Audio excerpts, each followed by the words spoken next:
Hey everybody, welcome back to the church building. My name is Andy and we are reading through the entire Bible. What? Yes, we have a lot of new people joining now, I think, and I feel like I need to offer some kind of explanation because it's kind of weird. But here's my explanation. A lot of ums. My goal is to read through the Bible cover to cover because, number one, I've never done it before. I think it's important for a couple reasons. Number one, I think for me personally, to have an opinion about the book, I feel like I should have, read the book.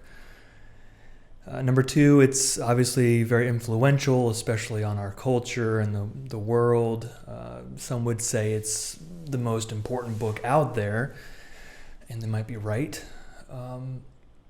So for me, it's just a personal journey. It's a project that I've wanted to complete for quite a while now, and we're making progress. I did take a little bit of a hiatus because there's always an excuse, there's always some reason not to do something. And, I talked about this being kind of weird, putting yourself out there and being the weird guy who's reading the Bible on camera is kind of a vulnerability, okay? And I just didn't feel like doing it for a while. And that's not a good excuse because there's always a reason not to feel good about something and put it off until the next day. Well, I'm tired of putting it off. I took a nice little break, but it's time to get back on track and complete the journey. But we're still in the Old Testament. Thanks for joining me. I hope you get some benefit out of this, but we still got a long way to go. So hopefully that explanation makes sense. At the end of the day, you know what? I'm going to have this entirety of a project of me reading the entire Bible on camera. And it'll be a nice, complete work. And my descendants can say, boy, Gramps was really weird. He was insane. He sat there and read the Bible for many hours. But you know what? That's fine, grandkids, because this is my decision and my choice, and it's what I want to do. I think it's the right thing to do. Chapter 10 of 1 Kings. When the Queen of Sheba heard of the fame of Solomon, fame due to the name of the Lord, she came to test him with hard questions. Because that's what I guess you do when someone's famous. She came to Jerusalem with a very great retinue. I'm new to that word, retinue, with camels bearing spices and very much gold and precious stones. And when she came to Solomon, she told him all that was on her mind. Solomon answered all her questions. There was nothing hidden from the king that he could not explain to her. When the Queen of Sheba had observed all the wisdom of Solomon, the house that he had built, the food of his table, the seating of his officials, and the attendance of his servants, their clothing, his valets, and his burnt offerings that he offered at the house of the Lord, there was no more spirit in her. So she said to the king, verse 6, "The report was true that I heard in my own land of your accomplishments and of your wisdom, but I did not believe the reports until I came and my own eyes had seen it. Not even half had been told to me. Your wisdom and prosperity far surpass the report that I had heard. Happy are your wives, happy are these your servants who continually attend you and hear your wisdom. Blessed be the Lord your God, who has delighted in you and set you on the throne of Israel. Because the Lord loved Israel forever, he has made you king to execute justice and righteousness." Then she gave the king 120 talents of gold, a great quantity of spices, and precious stones. Never again did the spices come in such quantity as that which the Queen of Sheba gave to King Solomon. Verse 11, "Moreover, the fleet of Hiram, which carried gold from Ophir, brought from Ophir a great quantity of almug wood and precious stones. From the almug wood the king made supports for the house of the Lord. And for the king's house, lyres also and harps for the singers. No such almug wood has come or been seen to this day. Meanwhile, King Solomon gave to the queen of Sheba every desire that she expressed, as well as what he gave her out of Solomon's royal bounty. Then she returned to her own land with her servants. The weight of gold that came to Solomon in 1 year was 666 talents of gold, besides that which came from the traders and from the businesses of the merchants, and from all the kings of Arabia and the governors of the land. King Solomon made 200 large shields of beaten gold. 600 shekels of gold went into each large shield. He made 300 shields of beaten gold. 3 minas of gold went into each shield, and the king put them in the house of the forest of Lebanon. The king also made a great ivory throne and overlaid it with the finest gold. The throne had 6 steps. The top of the throne was rounded in the back, and on each side of the seat were armrests and 2 lions standing beside the armrests, while 12 lions were standing, one on each end of a step on the 6 steps. Nothing like it was ever made in any kingdom. All King Solomon's drinking vessels were of gold, and all the vessels of the house of the forest of Lebanon were pure gold. None were of silver. It was not considered as anything in the days of Solomon.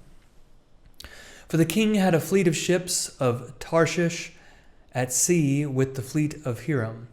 Once every 3 years, the fleet of ships of Tarshish used to come bringing gold, silver, ivory, apes, and peacocks. Verse 23. Thus King Solomon excelled all the kings of the earth in riches and in wisdom. The whole earth sought the presence of Solomon to hear his wisdom, which God had put into his mind. Every one of them brought a present, objects of silver and gold, garments, weaponry, spices, horses, and mules, so much year by year. Solomon gathered together chariots and horses. He had 1,400 chariots and 12,000 horses, which he stationed in the chariot cities and with the king in Jerusalem. The king made silver as common in Jerusalem as stones, and he made cedars as numerous as the sycamores of the Shephelah. Solomon's import of horses was from Egypt and Kew, and the king's traders received them from Kew at a price. A chariot could be imported from Egypt for 600 shekels of silver, and a horse for 150. So through the king's traders they were exported to all the kings of the Hittites and the kings of Aram. Chapter 11.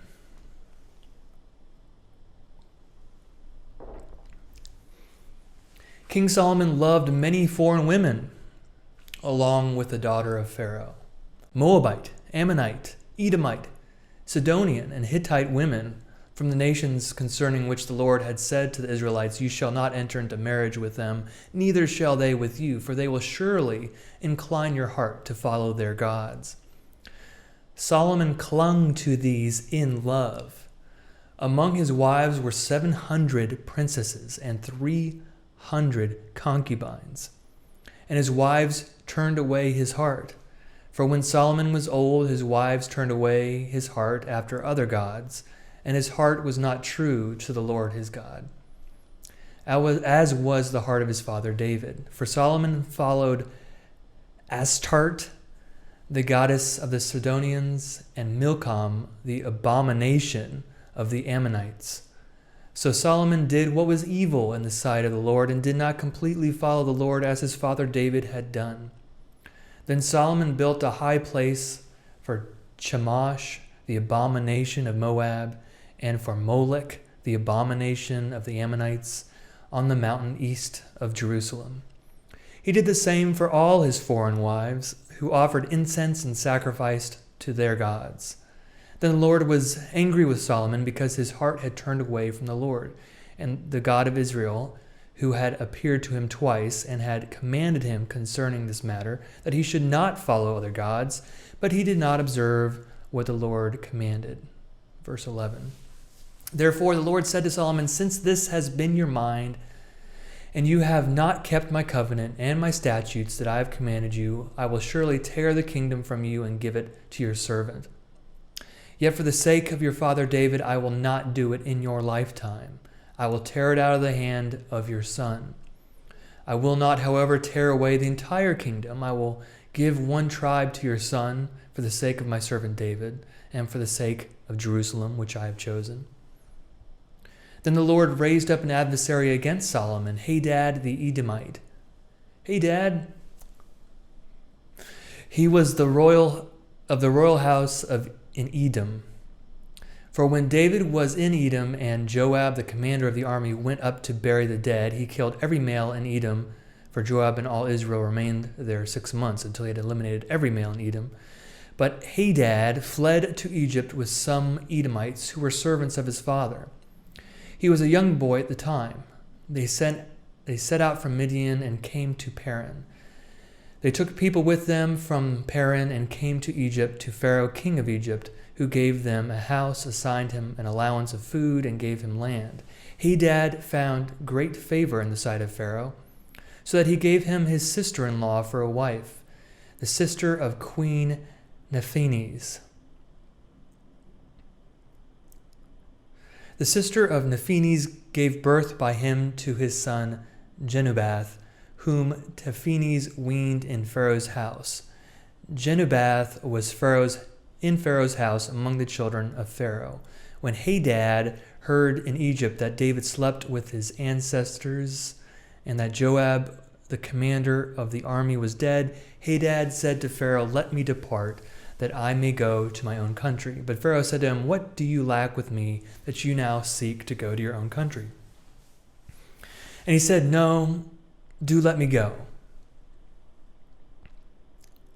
God raised up another adversary against Solomon, Rezon, son of Eliada, who had fled from his master King Hadadezer. King Hadadezer of Zobah. He gathered followers around him and became leader of a marauding band. After the slaughter by David, they went to Damascus, settled there, and made him king in Damascus. He was an adversary of Israel all the days of Solomon, making trouble as Hadad did. He despised Israel and reigned over Aram. Verse 26. Jeroboam, son of Nebat, an Ephraimite of Zeradah, a servant of Solomon, whose mother's name was Zerah, a widow, rebelled against the king. The following was the reason he rebelled against the king. Solomon built the Millo and closed up the gap in the wall of the city of his father David. The man Jeroboam was very able, and when Solomon saw that the young man was industrious, he gave him charge over all the forced labor of the house of Joseph. About that time, when Jeroboam was leaving Jerusalem, the prophet Ahijah the Shilonite found him on the road. Ahijah had clothed himself with a new garment. The two of them were alone in the open country when Ahijah laid hold of the new garment he was wearing and tore it into 12 pieces. He then said to Jeroboam, Take for yourself 10 pieces, for thus says the Lord, the God of Israel, See, I am about to tear the kingdom from the hand of Solomon, and I will give you 10 tribes. 1 tribe will remain his for the sake of my servant David, and for the sake of Jerusalem, the city that I have chosen out of all the tribes of Israel.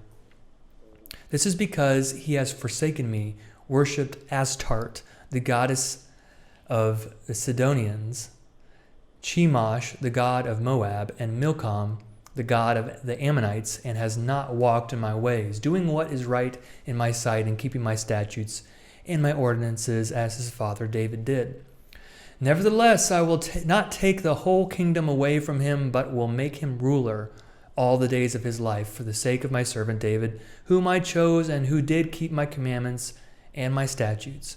But I will take the kingdom away from his son and give it to you, that is, the 10 tribes. Yet to his son I will give 1 tribe, so that my servant David may always have a lamp before me in Jerusalem, the city where I have chosen to put my name. I will take you, and you shall reign over all that your soul desires. You shall be king over Israel. If you will listen to all that I command you, walk in my ways, and do what is right in my sight by keeping my statutes and my commandments, as David my servant did, I will be with you. and will build you an enduring house as I built for David, and I will give Israel to you. For this reason I will punish the descendants of David, but not forever."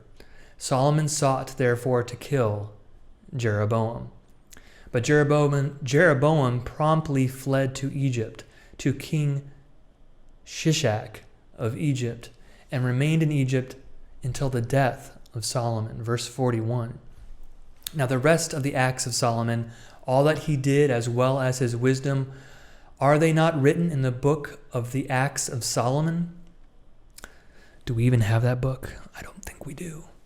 Are they not written in the book of the Acts of Solomon? The time that Solomon reigned in Jerusalem over all Israel was 40 years. Solomon slept with his ancestors and was buried in the city of his father, and his son Rehoboam succeeded him. And that concludes 1 Kings chapter 10 and 11. Thanks for listening. Thanks for watching. And I'll see you next time.